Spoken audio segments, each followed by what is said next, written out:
And what happens is the email just disappears from my inbox. I don't have to deal with it right now. I don't have to see it. It doesn't clog up my inbox anymore.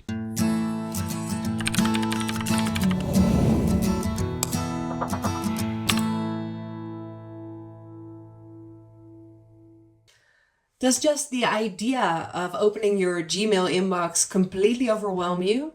I completely understand. I've been there before. But I have found that there are actually features in Gmail that can make it a lot more ADHD friendly.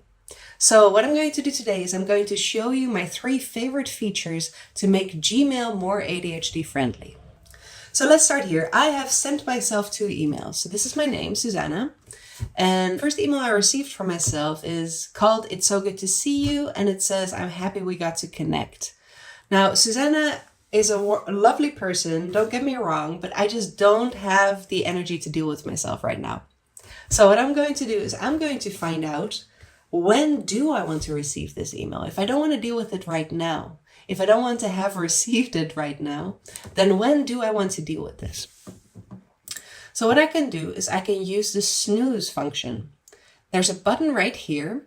If you go onto any email, you can see in the other right, there's a button called snooze. Now, if you click this button, Gmail will ask you when you want to receive this email. Do you want to receive it later today, tomorrow, next week, or is there another time and date that you want to receive it?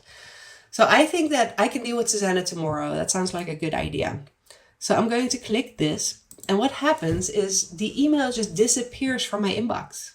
I don't have to deal with it right now. I don't have to see it. It doesn't clog up my inbox anymore.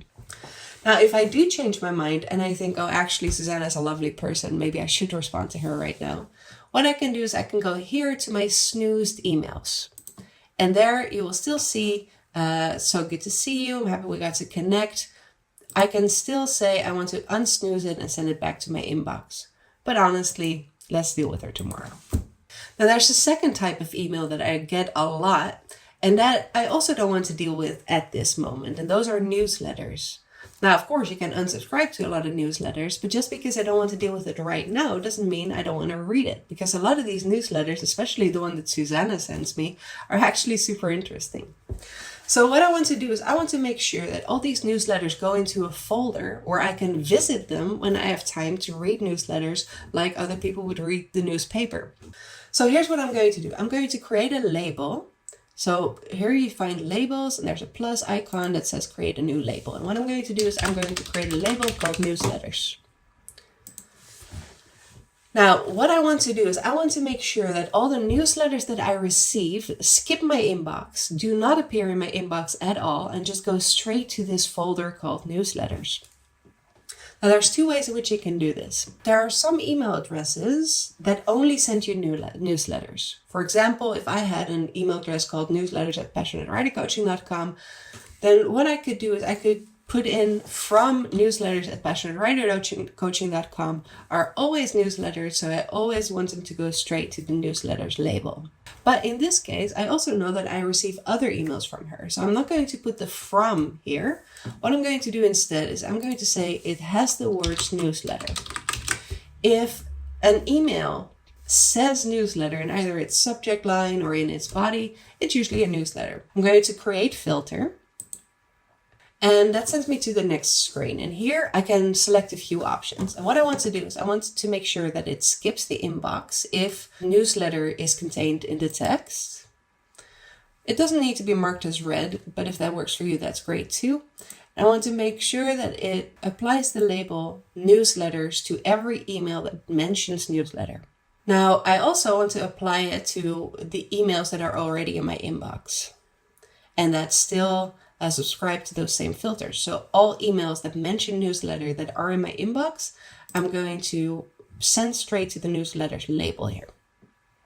So I select skip inbox, apply label, and apply filter to matching conversations, and then I create a filter.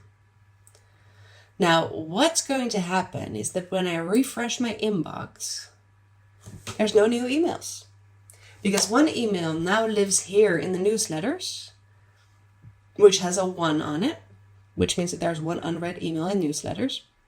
And the other one is snooze and will appear tomorrow. So I don't have to deal with any of this. I have no new mail to deal with right now, which is absolutely magical, isn't it? And it is so much less overwhelming than having a list of 15 emails that need to be dealt with at some point in the future. And that is how using these two tools within Gmail can make your Gmail inbox a lot easier to deal with for your ADHD brain. Now, if you like these tips, then make sure that you subscribe to my channel so that you will be the first to know when new videos like these come out. Anytime I post a video that helps ADHD writers accomplish their goals, you will be the first to know. But I promise you a third tool. And there's a third tool within Gmail to make your inbox a lot more ADHD friendly. And this is actually my absolute favorite. And it's called templates. So here's what you're going to do. The first thing you're going to do is you're going to open settings. And then you're going to say, I want to see all the settings. If you go here to the advanced label, you will see the label templates. And what template is described here perfectly. It will turn frequent messages into templates to save time. Now, who doesn't want to save time? So let's enable this.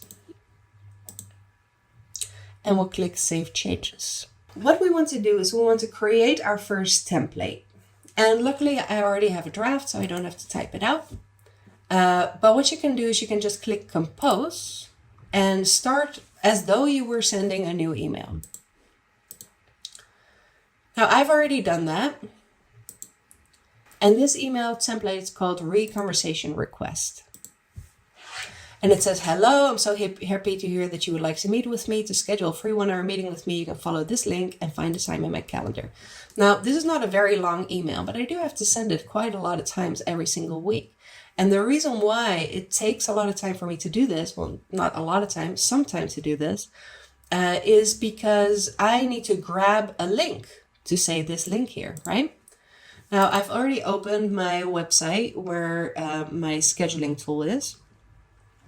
So I'm going to copy this link and I'm going to say this link is supposed to be hyperlinked. There. So now I have this email that is ready to be sent out, but I'm not going to send it out. I'm not going to give it a recipient and hit send. Instead, I'm going to do something else. So go to these 3 dots here with the label More Options, click it, and you will see templates. Now, right now I have no saved templates, but what I want to do is I want to save this draft of the email as a template. Save as new template. And this new template name is absolutely fine, Re-Conversation Request. Now my template is saved, so I can just delete this email. My drafts are now empty, just like my inbox. So what I'm going to do is I'm going to pretend that it's now a few days later and you have sent me an email to ask if we can actually meet. You liked my videos and you would really like to have a conversation with me about how I can help you become the most successful, happy, and confident writer that you can be. So what we're going to do is I'm going to hit Compose. And again, this takes me to a whole clean email.